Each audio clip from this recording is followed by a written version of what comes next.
Fala pessoal, tranquilo? Me chamo Marlon Miguel e neste vídeo aqui iremos abordar uma situação bem interessante aí proposta pelo ITA, né? É uma adaptação de uma situação diferente aí daquele clássico experimento de Young, né? Ele mudou aí o meio, né? Então vale muito a pena a gente dar uma analisada nesse probleminha aí, tá certo? E aí pessoal, se você curte nesse tipo de tópico diferenciado, peço que você apoie aí, dê uma força ao canal, né? Se inscrevendo, deixando um like e ativando o sininho aí, caso você queira, né? Que é o que eu recomendo, receber as novidades aí, tá show? Não fica de fora, tá vindo muita coisa boa, então vai te ajudar bastante aí, tá certo? Vamos lá, vamos atacar aqui esse problema, mas antes de vir, propriamente dito, para o experimento de Young, eu vou ter que bater um papinho aqui com você sobre caminho óptico, tá certo? Caminho óptico. Pessoal, essa expressão aqui, a gente já vai partir dela para poder trabalhar, tá certo? O que é que ela me diz? A velocidade da luz em um determinado meio é a velocidade da luz no vácuo, que é esse Czinho aqui, sobre o índice de refração, tá certo? Que é esse N. E aí, por que eu vou precisar analisar isso aqui? Porque, como ele me disse, né, como a gente acabou de ler aí, ele pega uma situação em que ele realiza o experimento de Young no ar, tá certo? No ar. E aí ele me diz que está querendo analisar uma franja da milésima ordem, que já a gente vai vir para cá, tá certo? Para entender isso. E depois ele muda todo esse sistema para um meio, que no caso aí é água, e ele me dá esse índice de refração, tá? Que é N, ele me dá aí que é N. E aí pede a análise da mzona ordem, tá certo? Desse experimento. E aí pede uma expressão que representa a diferença da mzinha ordem aí no caso, né? Do primeiro experimento com a da mzona ordem do segundo experimento. Quase que não sai, mas vai dar certo. Vamos lá. Tá show, o que é que acontece? Como ele muda aí, a gente vai ter que analisar esse caminho óptico, porque como mudou aí o meio, né? A gente vai ter que atacar através dessa ótica aqui. Veja só, essa expressão, a gente já vai partir dela, porque não convém aqui abordar muito ela, tá? Os cálculos dela são pesadinhos, tá tranquilo? E o que é que acontece também, pessoal? A física é uma ciência experimental. A gente já sabe que muitas teorias são formuladas aí em cima de cálculos, mas querendo ou não, a base da física é a ciência experimental. Os caras fazem experimentos, né, e criam-se teorias em cima daquilo. E aí faz a confirmação através dos cálculos, tá? A matemática nada nos dá aí do que uma interpretação do que a natureza nos informa. Tá tranquilo aí. E aí tá beleza, o que é que acontece aqui? O experimento de Young, eu sei que alguns já conhecem, né? Me diz o seguinte, eu tenho ondas planas aqui, que estão se aproximando de duas fendas. Eu tenho dois anteparos aqui. Eu tenho duas fendas, que eu vou ter que obedecer algumas condições, tá? E esse segundo anteparo aqui está muito distante desse primeiro aqui, tá certo? Essa é a condição aí de Fraunhofer, né? Para fazer algumas aproximações aí, tá show? E aí, Marlon, como é que eu obtenho aqui essas ondas planas? Cara, faz o seguinte, eu sei que aqui a gente está lidando com luz, tá? Mas o fenômeno é o mesmo para ondas mecânicas, tá certo? Ondas mecânicas, no caso, na água, né? O que é que acontece? Para tu obter isso aqui, pega um cabo de vassoura, aqui na mesma largura de uma espécie de piscina aqui. Aí você pega esse cabo e suspende por uma corda e fica fazendo periodicamente. Eu sei que isso vai ser praticamente impossível, a não ser que você tenha uma máquina, né? E fica fazendo assim, ó. Fica soltando, subindo. Ela vai ficar tocando na água e devido a esse transporte de energia, vai estar produzindo ondas planas. Em direção a essa câmera, tá certo?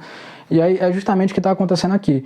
E aí quando essa luz enxerga essas duas fendas aqui, dependendo da abertura dela, né, você vai ter aí uma difração, fenômeno de difração, que é justamente a forma da luz, como é que eu posso dizer, contornar aí, né, esse obstáculo de apenas ser filtrada por essa brecha. Então ela tenta abrir cada vez mais para conseguir abranger todo esse meio posteriormente a esse anteparo, tá certo? Então quanto mais fina for isso, maior vai ser esse fenômeno, que é o fator da difração. Por isso que eu botei aqui, ó,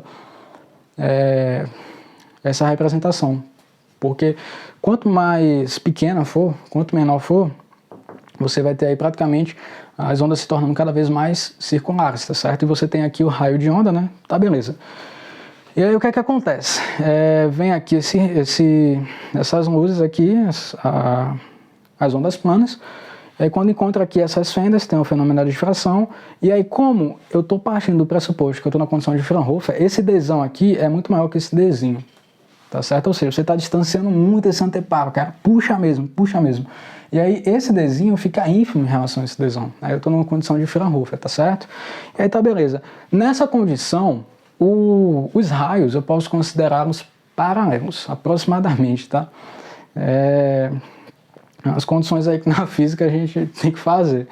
Mas tá, beleza. Essa condição desses três segmentos aqui, ó, o segmento que pega aqui esse ponto médio, entre as fendas, né, no caso, e liga até uma milésima ordem, tá show? Dessas franjas aqui.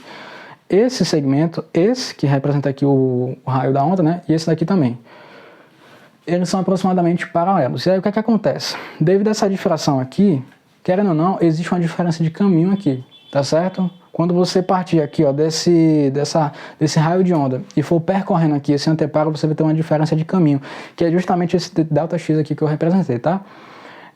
Tá tranquilo. E devido a essas aproximações que eu utilizei, esse θ ele vai vir para cá, ó, desse triângulo retângulo que eu botei aqui. Devido à aproximação dos paralelos, você pega a projeção ortogonal desse ponto aqui, nesse outro raio. Então, esse ângulo aqui, ó, ele vai ser o θ. E aí, esse ΔX, olha só, esse ΔX vai ser justamente, olha só, ΔX vai ser Dzinho seno de θ. Dzinho seno de θ. E aí, né, pessoal, é bem conhecido que a condição para a gente trabalhar com interferências construtivas, que é o que ele me deu, né, enunciado, é que essa diferença de caminho seja justamente um múltiplo inteiro de lambda, que é aí o comprimento de onda nesse meio, tá? Vou fazer um caso geral aí, depois a gente vai particularizar. Uma vez obtida essa expressão e esse conceito, o problema vai ficar bem rápido, tá certo? E aí, ó, com esse M pertencente aos inteiros, tá certo? Com esse M pertencente aos inteiros.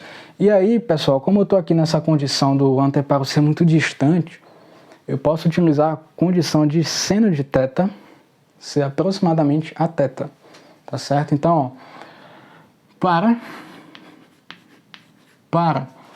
Dzão muito maior que Dzinho, eu tenho seno de θ aproximadamente tangente de θ, que corresponde ao quê? A YM, que representa aqui a minha franja da milésima ordem, tá? Porque, esqueci até de falar, né? Devido a esses raios aqui, você vai ter interferências construtivas e destrutivas, né? Devido a essa diferença de caminho, que é justamente o que eu representei aqui, ó. Franja clara, franja escura, franja clara, franja escura. Tá, beleza. E aí, ó, eu vou ter aqui esse tangente de θ igual a Y índice M, que é a minha franja de milésima ordem, sobre Dzão. E aí, quando eu substituir isso, eu tenho que Y índice M corresponde a M vezes lambda, que multiplica Dzão sobre Dzinho. Tá tranquilo. E é essa expressão aqui que eu vou precisar para poder trabalhar. Tá certo? Vai ser essa expressão aqui. E aí o que é que acontece? Aí, ó. Do problema,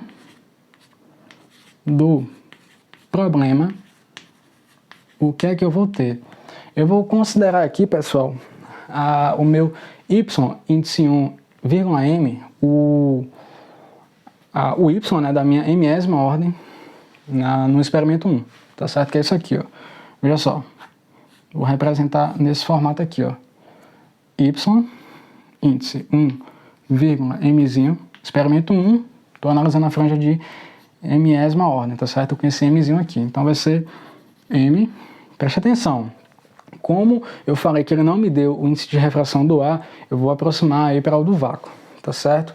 Vou aproximar aí do vácuo, tá tranquilo. E aí o que é que acontece aqui? Veja só, nesse fator eu já vou utilizar aqui, ó, lambda índice 1. tá certo? Lambda índice 1. Dzão, porque ele não muda aí as configurações geométricas, né? Não muda. E a mesma coisa para y índice 2, aqui ó, mzão. Agora aqui vai ter uma diferença. Como assim, Marlon? O lambda que ele me dá, o lambda índice 2, é justamente o lambda no vácuo. No vácuo não, no A. Tá certo que a gente está aproximando aí no vácuo. E aí eu vou utilizar isso aqui, tá certo? E aí tem o seguinte, ó. Lambda índice 2, Dzão sobre Dzinho, que multiplica N. E aí ele quer uma expressão para a diferença disso. Ou seja, eu vou estar analisando aí em módulo, tá certo? Então, ó, veja só, eu tenho que o módulo de y índice 2, mzão, menos y índice 1, mzinho, é igual a, olha só, dzão sobre dzinho, vou colocar aqui em evidência, né, que multiplica, olha só, mzão, lambda 2, sobre n, menos lambda 1 vezes m. Tá certo, pessoal? Aí é só correr para o abraço e marcar, tá certo? Então eu espero que você tenha entendido aí. Se gostou, não esquece aquele like, tá certo? Para dar aquele apoio pro canal. E compartilha com seus amigos, né? Que com certeza vão se beneficiar aqui com essa ideia, tá tranquilo? Então, fiquem na paz aí, pessoal.